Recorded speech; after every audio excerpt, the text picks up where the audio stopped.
I don't care if you do.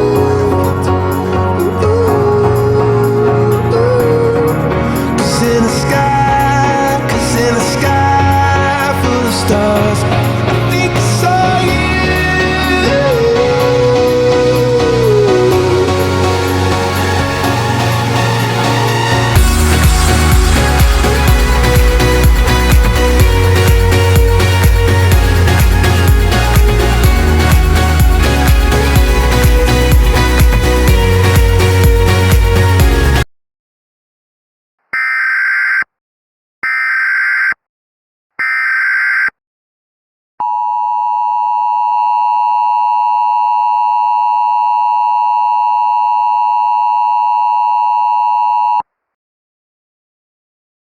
The National Weather Service in Seattle has issued a winter storm watch number 674, effective until 1:18 a.m. Pacific Daylight Time.